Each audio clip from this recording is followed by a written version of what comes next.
प्रिय मित्रों, दर्शकों तथा 4 वर्षीय स्नातक पाठ्यक्रम के विद्यार्थियों, मैं आज आप लोगों के बीच राज्य, अर्थ और तत्व पर बात करने जा रहा हूं।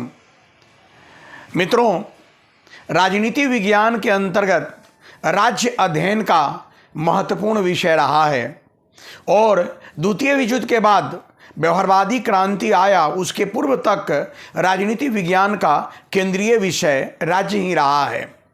जितने भी विचारक शुरुआती दिनों के रहे हैं, जिन्हें हम परंपरावादी राजनीतिक विचारक या शास्त्रीय विचारक कहते हैं, उनके अध्ययन के केंद्र में राज्य रहा है। अरस्तु से लेकर आधुनिक समय तक देखें है तो परंपरावादी गार्नर तक, लिकॉक, शीले, सबने राज्य के अध्ययन को महत्वपूर्ण माना है। गार्नर तो कहता है कि राजनीति विज्ञान की शुरुआत और अंत राज्य से होती है। निश्चित रूप में राज्य राजनीति विज्ञान के अध्ययन का केंद्रीय विषय है और राज्य के संदर्भ में ही परंपरागत राजनीति विज्ञान यानी व्यवहारवादी क्रांति से पहले के राजनीति विज्ञान के अंतर्गत राज्य का अध्ययन किया जाता रहा है। सेकेंड वर्ल्ड वॉर की समाप्ति के बाद जब व्यवहारवाद आया तो डेविड आमंड, पावेल, सिल्स, एप्टर, रॉबर्ट एडॉल जैसे विद्वानों ने व्यवहारवादी क्रांति का आगाज किया और शक्ति के अध्ययन पर बल दिया और राज्य अध्ययन का द्वितीयक विषय बन गया। और डेविड ईस्टन ने तो यहाँ तक कह दिया कि political science is a systematic study of political system without A state, यानी राजनीति विज्ञान बिना राज्य यानी राज्यविहीन राजनीति का अध्ययन करने वाला, राजनीतिक व्यवस्था का अध्ययन करने वाला विषय है। लेकिन व्यवहारवादी जो भी कुछ कहें, इतना तो स्पष्ट है कि शुरुआती दिनों में जो राजनीति विज्ञान का केंद्रीय विषय राज्य रहा, आज की तारीख में द्वितीयक होकर भी महत्वपूर्ण है। मैं तो यहाँ तक कहता हूँ कि जो डेविड ईस्टन राजनीति विज्ञान को राजनीतिक व्यवस्था का व्यवस्थित अध्ययन बताता है और कहता है कि इसमें राज्य का अध्ययन नहीं होता, उस डेविड ईस्टन के द्वारा जब अपना सिस्टम अप्रोच दिया जाता है तो उस सिस्टम अप्रोच में भी राज्य और सरकार से अंततः वो अलग नहीं हो पाते हैं। स्पष्ट है कि राज्य तो राजनीति विज्ञान का महत्वपूर्ण विषय है। अब राज्य कहते किसे हैं, राजनीति विज्ञान में यह मूल प्रश्न है।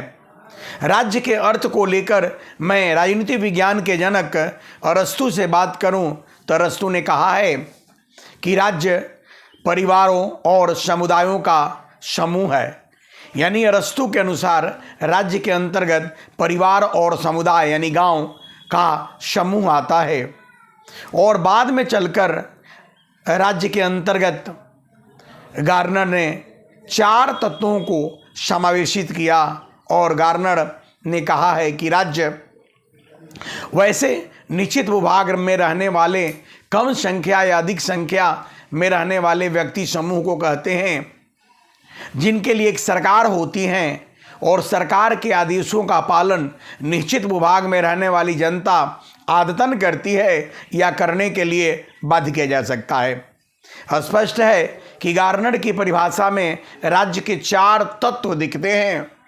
वह कहता है कि राज्य कम या अधिक संख्या वाले व्यक्तियों का समूह है जो एक निश्चित भूभाग में रहता है, जिसके लिए एक सरकार होती है और सरकार के आदेशों का पालन निश्चित भूभाग में रहने वाली जनता आदतन करती है। अगर नहीं करे तो करने के लिए बाध्य किया जा सकता है को राज्य कहते हैं। स्पष्ट है कि अरस्तु से जो राज्य की परिभाषा शुरू होती है, लिकॉक, गिलक्राइस्ट, सीले, अनेक विचारकों ने दिया है, लेकिन सबसे सटीक परिभाषा गार्नर की मानी जाती है। और इसलिए सटीक मानी जाती है क्योंकि गार्नर की परिभाषा में राज्य के 4 तत्व सामने आते हैं। राज्य के अर्थ आप लोग समझ गए कि राज्य 4 तत्वों के समुच्चय रूप को कहते हैं: जनसंख्या, निश्चित भूभाग, सरकार और संप्रभुता।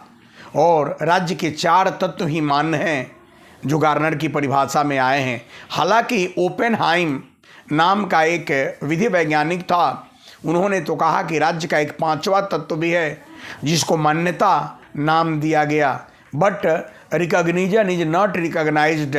जो मान्यता 5वां तत्व है वह मान्य नहीं हुआ, इसलिए अब राज्य के 4 तत्व हो गए: जनसंख्या, निश्चित भूभाग, सरकार और संप्रभुता।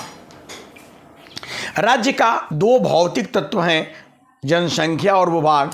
एक राजनीतिक तत्व है सरकार, और एक आध्यात्मिक स्पिरिचुअल एलिमेंट है, जो मोस्ट इम्पॉर्टेंट एलिमेंट है, उसको सॉवरेनिटी या संप्रभुता कहते हैं। राज्य के चार तत्वों में पहला जो तत्व है वह जनसंख्या है। प्रत्येक राज्य के लिए जनसंख्या अनिवार्य है। अब जनसंख्या के संबंध में अरस्तु ने तो बहुत बैलेंस विचार दिया, लेकिन अरस्तु के गुरु ने कहा कि एक राज्य की जनसंख्या 5040 होनी चाहिए, और रूसो ने कहा एक राज्य की जनसंख्या 10,000 होनी चाहिए। आज की तारीख में दुनिया में भारत और चीन ऐसे देश हैं, और दूसरी तरफ छोटे विश्व के देश हैं, मकाऊ वगैरह की बात करें, जहाँ की संख्या बहुत कम और बहुत अधिक है। ऐसी स्थिति में अरस्तु की बात कहना ही जनसंख्या के संबंध में सबसे उपयुक्त प्रतीत होती है कि एक राज्य में उतनी ही जनसंख्या होनी चाहिए जिस जनसंख्या का परवरिश, भरण पोषण भूभाग से संभव हो, यानी भूभाग के परिप्रेक्ष्य में जनसंख्या होनी चाहिए। राज्य का दूसरा तत्व भूभाग। भूभाग भी कितनी होनी चाहिए? तो भारत भी है, छोटा नेपाल भूटान भी है, और कभी रूस, और आज भी रूस और अमेरिका जैसे बहुत बड़े भूभाग वाले देश हैं।